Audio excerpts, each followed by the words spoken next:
Back to my channel. आज हम बात करेंगे अपने सीटेट के प्रीवियस ईयर पेपर के बारे में, जो कि प्राइमरी लेवल 1 to 5 का है। परीक्षा तिथि 4 फरवरी 2023 को हुआ था। इससे पहले जो 6 फरवरी 2023 को हुआ था, उसके सारे वीडियोस बना रखे, ना देखे तो प्लेलिस्ट में जाकर आप देख सकते हैं। ठीक है, साथ ही होम एजुकेशन से नाम से जो हमारा टेलीग्राम चैनल है, उस पर भी मैं फॉलो कर सकते हैं, जिससे आपको सारे के सारे प्रीवियस ईयर पूछे गए क्वेश्चन है उसकी क्यूज मिल सके। कल हमने आपको 15 क्वेश्चन कराए थे सब्जेक्टिव सीडीपी के। आज हम 15 क्वेश्चंस लेकर आए हैं पेडागोजी के। अच्छे से हल कीजिएगा। बताइए कहीं कोई प्रॉब्लम है तो कमेंट बॉक्स में आप बता सकते हैं, तो हम वो प्रॉब्लम आपकी सॉल्व कर देंगे। कल आपका मैथ का लेकर आएंगे। चलिए स्टार्ट करते हैं। क्वेश्चन है कि समावेशी शिक्षा देश के विभिन्न जरियों के निष्कासन पर बल देती है, यानी कि inclusive education requires elimination of multiple means of dash. Option A है प्रस्तुतिकरण रिप्रेजेंटेशन, ऑप्शन बी है अभिव्यक्ति एक्सप्रेशन, ऑप्शन सी है संलग्नता इंगेजमेंट, ऑप्शन डी है भेदभाव डिस्क्रिमिनेशन। से आंसर हो जाएगा हमारा ऑप्शन डी भेदभाव यानी कि डिस्क्रिमिनेशन। जो समावेशी शिक्षा है यानी कि जो इंक्लूसिव एजुकेशन होती है, वे भेदभाव के विविध जरियों के निष्कासन होता है उस पर क्या देती है, बल देती है। हमारी एक्सप्लेनेशन है कि समावेशी शिक्षा भेदभाव के विविध जरियों के निष्कासन पर बल देती है। समावेशी शिक्षा का अर्थ होता है कि सभी जो छात्र होते हैं वो उपस्थित होते हैं और उनके पड़ोस के स्कूलों द्वारा उनकी आयु उपयुक्त नियमित कक्षाओं में उनका स्वागत जो है वो किया जाता है और उन्हें स्कूल के जीवन के जितने भी पहलू होते हैं उनको सीखने में, उसमें योगदान देने में और भाग लेने के लिए भी क्या किया जाता है, समर्थन। वहीं समावेशी शिक्षा इस बारे में होती है कि हम अपने स्कूल में अपनी कक्षाओं में कार्यक्रम और गतिविधियों में कैसे विकसित और डिजाइन उसे करते हैं। ठीक है, और सभी छात्र एक साथ उसमें भाग लेते हैं, यानी हम कह सकते हैं कि ऐसी शिक्षा जिसमें सभी लोग एक साथ शिक्षा को ग्रहण कर सकते हैं बिना किसी भेदभाव के, तो वह समावेशी शिक्षा कहलाती है। नेक्स्ट है कि एक ऐसी कक्षा में जिसमें विविध सामाजिक आर्थिक परिवेशों से विद्यार्थी आते हैं, एक अध्यापिका को क्या करना चाहिए। In a classroom having students from diverse socio economic backgrounds a teacher should. Option A अधीनस्थ समूह से संबंधित विद्यार्थियों के लिए कमतर कक्षाएं बनाना और कायम रखना। Set and maintain low expectations from students belonging to subordinate groups. Option B है कि समावेशी भाषा जैसे कि हमारा विद्यालय हमारी कक्षा का इस्तेमाल करना। Use inclusive language such as our school our class. Next है प्रबल समूह से संबंधित विद्यार्थियों में अलगाव की भावना को बढ़ावा देना। Encourage sense of elation among students of dominant groups. और ऑप्शन डी है अधीनस्थ समूह से संबंधित विद्यार्थियों के बारे में रूढ़िवादों को बढ़ावा देना और रूढ़िवाद भी पैदा करना। Strength stereotypes and include stereotypes treat among students of subordinate groups। से आंसर हो जाएगा ऑप्शन बी समावेशी भाषा जैसे कि हमारा विद्यालय हमारी कक्षा का इस्तेमाल करना। ठीक है, एक ऐसी कक्षा में जैसे अलग अलग सामाजिक आर्थिक परिवेशों से विद्यार्थी आते हैं, उसमें अध्यापक को यही करना चाहिए कि हमारा विद्यालय हमारी कक्षा का इस्तेमाल करना चाहिए। हमारी एक्सप्लेनेशन भी कह रही है कि एक कक्षा में विविध सामाजिक आर्थिक परिवेशों से विद्यार्थी आते हैं, एक अध्यापिका कई सारे तरीकों को इस्तेमाल करके समावेशी वातावरण की रचना कर सकती है, जिससे कि बच्चों के सीखने के अनुभवों को बाधित करने वाली अपनी रूढ़ियों और विश्वासों पर चिंतन करे। हमारा विद्यालय हमारी कक्षा का इस्तेमाल करे, साथ ही उन्हें अन्य छात्रों के बीच कक्षा में अपनी जो नैतिकता और संस्कृति है उसको साझा करने के लिए कहे कि हर एक बच्चे की अपनी अलग नैतिकता और संस्कृति होती है, वो लोग एक दूसरे के साथ साझा करेंगे तो एक दूसरे को अच्छे से समझ पाएंगे। इसलिए आपने देखे हो गेम्स वगैरह में क्या होता है, बच्चे एक दूसरे को अच्छे से समझ पाते हैं, जिसे हम नहीं जानते उसको भी जान जाते हैं जब कोई एक्टिविटी होती है तब।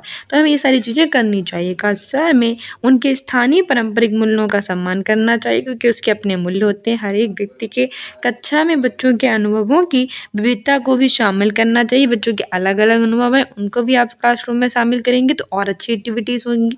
साथ ही उन्हें ऐसा हमें मंच प्रदान करना चाहिए जहाँ वे अपनी वर्तमान स्थिति से बाहर आ सकें और अपने अनुभवों को साझा कर सकें। ठीक है, साथ ही संस्कृति परंपराएं मूल्यों का इन सबको बनाए रखना चाहिए। नेक्स्ट है दृष्टिबाधित विद्यार्थियों का सफल समावेशन के लिए अध्यापक को क्या करना चाहिए। For successful inclusion of students with visual impairment, our teachers should option है use pictures to explain the concept, यानी कि जो अवधारणा है उसकी व्याख्या करने के लिए हम चित्रों का प्रयोग करना चाहिए। ऑप्शन बी है कि सभी प्रकार की लिखित सामग्रियों को मौखिक रूप से प्रस्तुत करना चाहिए। वर्बलाइज और रिटन मटेरियल्स। ऑप्शन सी है use a lot of gesture while talking, यानी विद्यार्थी से बात करते समय हाथों का खूब इस्तेमाल करें। और चौथा है कि दिखाए जा रहे वीडियो के उपशीर्षक देना चाहिए। Provide subtitles to the videos बिगिन शॉन। तो सही आंसर हो जाएगा हमारा ऑप्शन बी कि सभी प्रकार की जो लिखित सामग्री है उनका क्या करें, मौखिक रूप से उन्हें प्रयोग करें। हमारा एक्सप्लेनेशन है कि दृष्टिबाधित विद्यार्थी एक ऐसा व्यक्ति जिसे अच्छे से दिखाई नहीं देता, उसे हम दृष्टिबाधित कहते हैं। ऐसा विद्यार्थी है तो उसका अच्छे से समावेशन हो सके, इसके लिए हमें लिखित सामग्रियों के साथ साथ उसे मौखिक रूप से भी प्रस्तुत करना चाहिए। जिस व्यक्ति को दिखाई नहीं देता है, उसे सुनाई अच्छे से देता है, तो वो क्या करेगा, मौखिक रूप से बोलेंगे तो वो उसे समझ में आ जाएगा। साथ ही उष्टि दृष्टिता इष्टतम उपयोग, अर्थात जहाँ तक वे देख सके उसका प्रयोग करना चाहिए। बड़ी बड़ी छपी हुई पुस्तकें और अध्ययन विषय वस्तु प्रयोग में लाई जानी चाहिए। ऐसी पुस्तकें हमें प्रयोग में लानी चाहिए जो बड़ी बड़ी छपी हुई होगी। बड़ी बड़ी वस्तुओं को थोड़ा बहुत तब भी सहज होगा उसे देखने में। साथ ही उन्हें कक्षा की पहली पंक्ति में बैठाया जाना चाहिए, क्योंकि उसे अच्छे से उसमें समझ में आएगा। जो लास्ट में बैठेगा तो वैसे भी उसे कुछ नहीं समझ में आएगा, इसीलिए। साथ ही गहरे रंग की विषय वस्तु का हमें चयन करना चाहिए। चमकदार वस्तुएं और वास्तविक वस्तुएं हैं उनका उपयोग करना चाहिए। बड़ी शिक्षण सामग्री का भी उपयोग करना चाहिए, ठीक है। और ऐसी शिक्षण सामग्री का उपयोग करना चाहिए जिसे वे छू सके और क्या कर सके, महसूस कर सके, ठीक है। नेक्स्ट है कि in order to successful include student with attention deficit hyperactivity disorder a teacher should, यानी कि ध्यानाभाव और अतिसक्रियता विकार ADHD, पिछली बार भी ADHD से आया था, इस बार भी आया है। फर्स्ट से पहले याद रखना ADHD की फुल फॉर्म क्या होती है, तो ADHD की फुल फॉर्म होती है attention deficit hyper active disorder, ठीक है। Attention deficit hyper active disorder, ध्यान भाव एवं अतिसक्रियता विकार। इससे अगर कोई बालक ग्रसित है तो उसकी सफल समावेशन के लिए अध्यापक को क्या करना चाहिए। पहला है कि परिवेश में व्यवधानों को अधिक कर देना चाहिए, maximize distractions in the surrounding. दूसरा है लंबे और जटिल प्रतिकार देने चाहिए, give lengthy and complex assessment.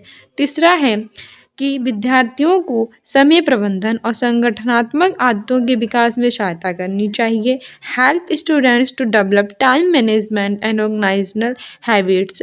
Fourth है कि गैर लचीली विधि और दिनचर्या का इस्तेमाल करते हुए शिक्षण करना चाहिए, teach using a fixed method and routine. से आंसर हो जाएगा ऑप्शन सी कि विद्यार्थियों को समय प्रबंधन और संगठनात्मक आदतों के विकास में क्या करना चाहिए, सहायता करनी चाहिए। हमारी एक्सप्लेनेशन भी है कि ध्यान भाव सक्रियता विकार ADHD attention deficit hyper active disorder एक व्यक्ति ग्रसित है उससे, तो हमें ऐसा करना चाहिए कि उस बच्चे को अपने पास बैठाना चाहिए, उस पर अच्छे से ध्यान देना चाहिए, उससे स्थिर रहने के लिए कहना चाहिए और उसका व्यवहार वो किस तरह से कैसे क्या है उसको नोटिस करना चाहिए और उस हिसाब से जो है वो हमें करना चाहिए व्यवहार। साथ ही ADHD से ग्रसित विद्यार्थियों के सफल समावेशन के लिए हमें कई सारी रणनीतियाँ भी प्रयोग कर सकते हैं, जैसे कि जो विद्यार्थी है उसके समय प्रबंधन और संगठनात्मक आदतों के विकास में हम सहायता कर सकते हैं।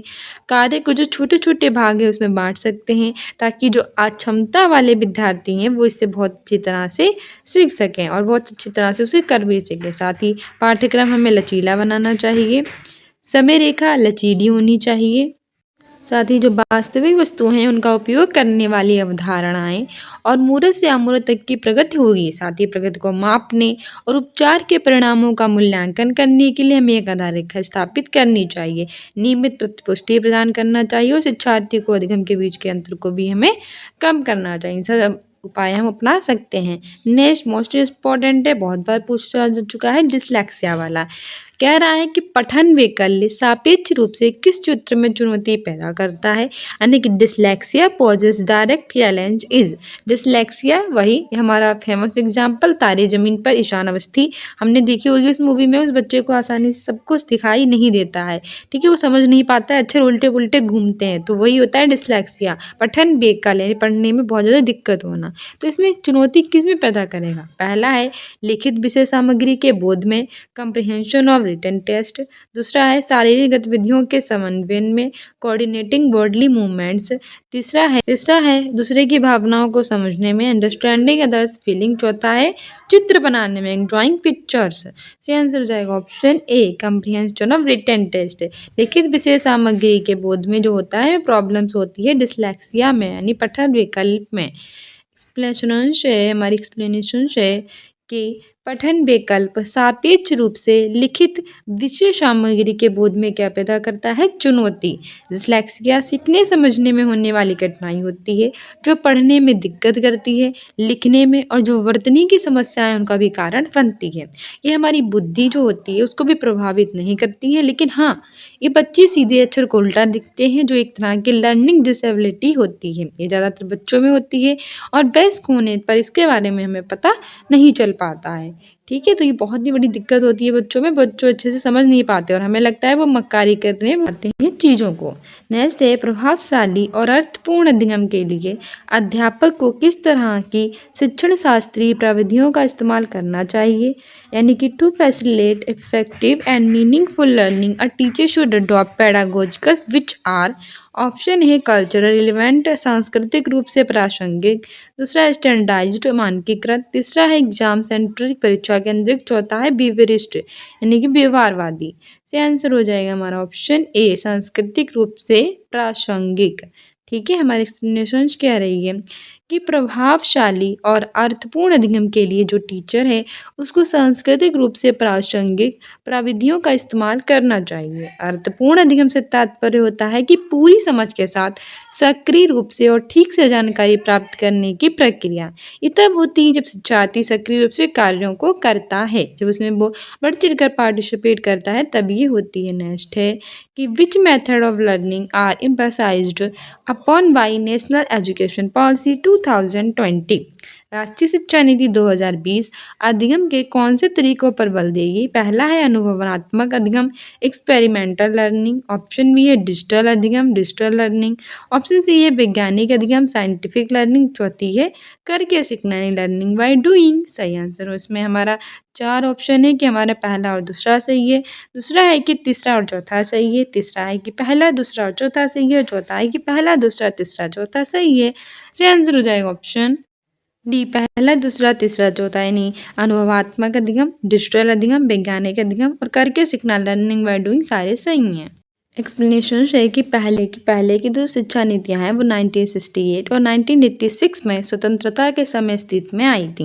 हमारे केंद्रीय मंत्रिमंडल ने जो भारतीय शिक्षा प्रणाली है उसमें कई बदलाव लाने के उद्देश्य से नई राष्ट्रीय शिक्षा नीति यानी कि न्यू एजुकेशन पॉलिसी 2020 को मंजूरी दी थी। राष्ट्रीय शिक्षा नीति 2020 जो हमारी वैचारिक समझ और शैक्षिक परिणाम है उसमें सुधार पर क्या देती है जोर, ताकि बच्चे अर्जित ज्ञान और कौशलों को हमारे वास्तविक जीवन में लागू कर सकें। और न्यू एजुकेशन पॉलिसी 2020 में अधिगम के कई तरीकों पर यह बल देती है, जैसे कि अनुभवात्मक अधिगम डिजिटल अधिगम वैज्ञानिक अधिगम और करके सीखना। ठीक है, ये चारों ही न्यू एजुकेशन पॉलिसी 2020 में अधिगम कैसे तरीकों पर बल देते हैं। नेक्स्ट है कि teachers should facilitate the acquisition of learning strategies by students which of the following way should a teacher utilize to make learners more skilled. अध्यापकों को विद्यार्थियों के अधिगम युक्तियों के अर्जन को सुगम सहज करना चाहिए। निम्नलिखित में से कौन से तरीके का इस्तेमाल शिक्षार्थियों को अधिक कौशलीभूत बनाने के लिए किया जाता है। पहला है विद्यार्थियों को चिंतन के अविचारी तरीकों के अवसर देकर exposing students to convergent ways of thinking.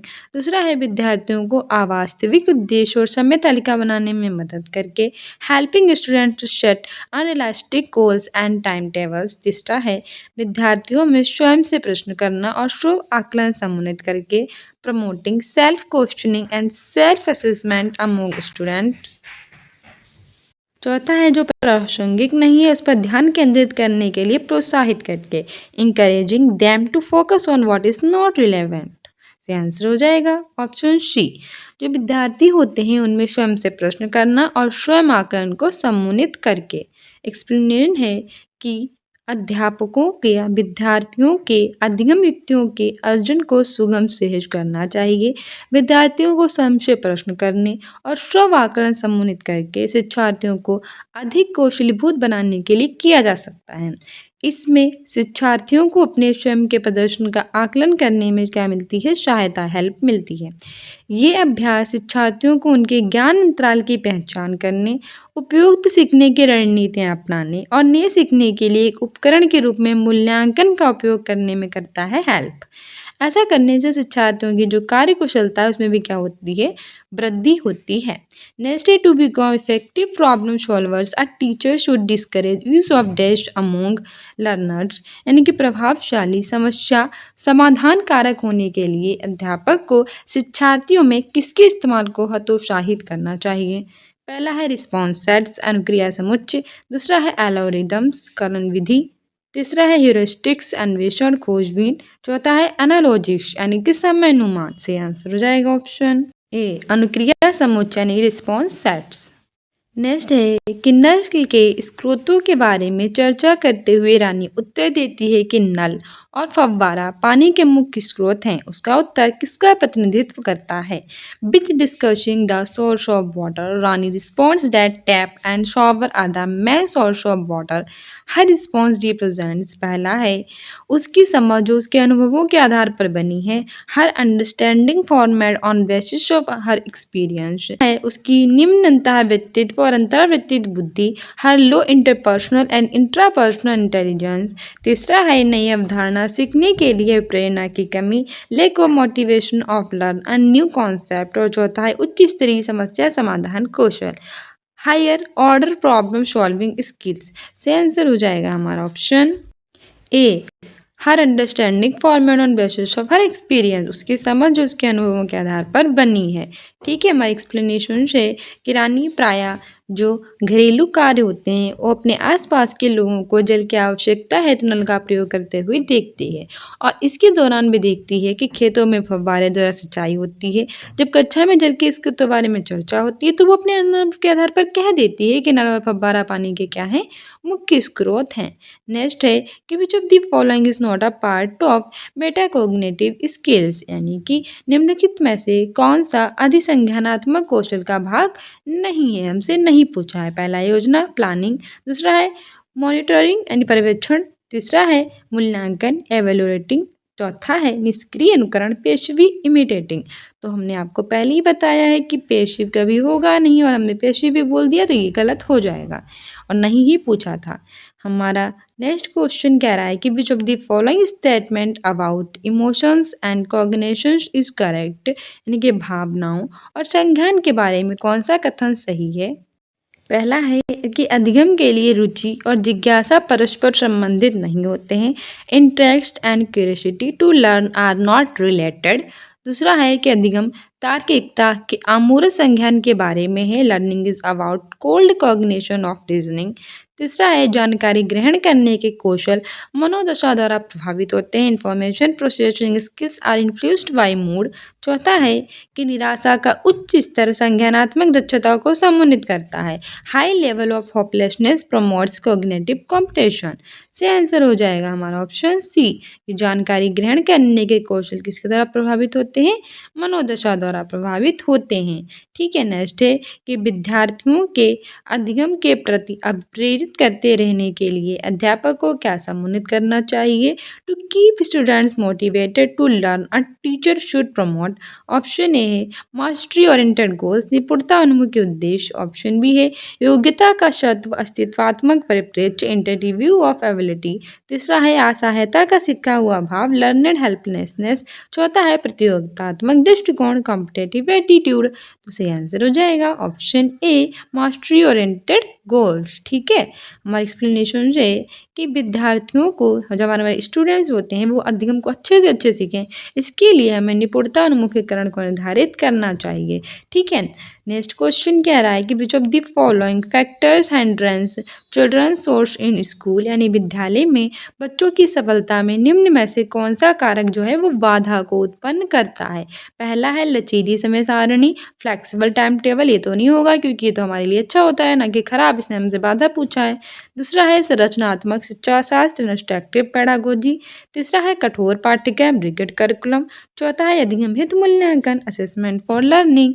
से आंसर हो जाएगा हमारा ऑप्शन सी, कठोर पाठ्यचर्या ये हमारे लिए क्या उत्पन्न करता है, बाधा उत्पन्न करता है।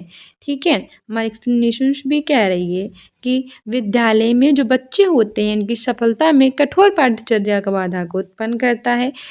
पाठ्यक्रम इस प्रकार होने चाहिए कि जो बच्चों की सोचने की क्षमता है उसको बढ़ावा दे, साथ ही ऐसी होनी चाहिए कि बच्चों की जो रचनात्मकता है उसको बढ़ाए और नई चीज़ें सीखने के लिए उसे प्रोत्साहित करे। कठिन पाठ्यचर्या से बच्चों की अधिगम क्षमता को बहुत ज़्यादा इफेक्ट पड़ता है उस पर, तो हम कह सकते हैं कि जो कठोर पाठ्यचर्या है वो क्या उत्पन्न करती है, बाधा उत्पन्न करती है।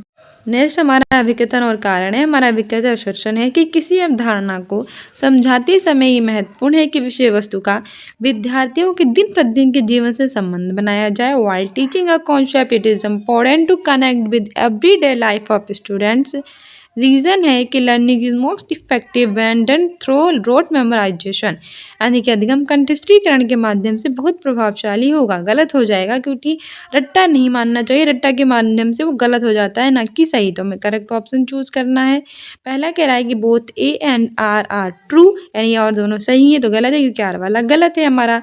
दूसरा है कि बोथ ए आर और दोनों ट्रू, ये भी गलत है। तीसरा है ए ट्रू है लेकिन आर गलत है। चौथा है यार दोनों गलत हैं। से आंसर हो जाएगा option C, A is true but R is false. हमने देखा है कि किसी अवधारणा को समझते समय ये बहुत ज़्यादा ज़रूरी होता है कि विषय वस्तु का विद्यार्थियों के जो दिन प्रतिदिन के जीवन है उसे क्या होना चाहिए, संबंध होना चाहिए। ठीक है, इस तरह से हम कथन ए सही है लेकिन आर वाला गलत है। सो डियर स्टूडेंट्स, ये था हमारा प्रीवियस ईयर का पेपर सीटेट का, यानी सेंट्रल टीचर एलिजिबिलिटी टेस्ट का, जो कि 4 फरवरी 2023 को हुआ था। प्राथमिक लेवल यानी प्राइमरी लेवल का है, 1 to 5 का है, शिफ्ट 1 का ये है। ये 4 फरवरी का हमने आज कराया है। CDP के आपके 15 क्वेश्चंस पेडागोजी के, कल हमने 15 सब्जेक्टिव करा दिए थे, ना देखें तो प्लेलिस्ट में जाकर आप देख सकते हैं हमारी सारी वीडियोज़। इसके अतिरिक्त होम एजुकेशन से नाम से हमें टेलीग्राम पे भी फॉलो कर सकते हैं, जिसको आपको सारी अपडेट मिलती रहे एग्जाम से रिलेटेड। कब एग्जाम में कैसे क्या होता है सब कुछ आपको पता होता है। प्रीवियस ईयर के सारे क्विज भी हम वहाँ देते हैं। ठीक है, साथ ही हम आपको कल लेकर आएंगे मैथ का प्रीवियस ईयर का पेपर, तो उसे सॉल्व कीजिएगा। 15 सब्जेक्ट के 15 पेडागोजी, 2-2 क्वेश्चंस लेकर आते हैं, 2-2 पार्ट्स में से लेकर आते हैं, सब बोर ना हो और आपको अच्छे से समझ में आ सके। सो मिलते हैं नेक्स्ट वीडियो में। Don't forget to subscribe this channel. Thank you.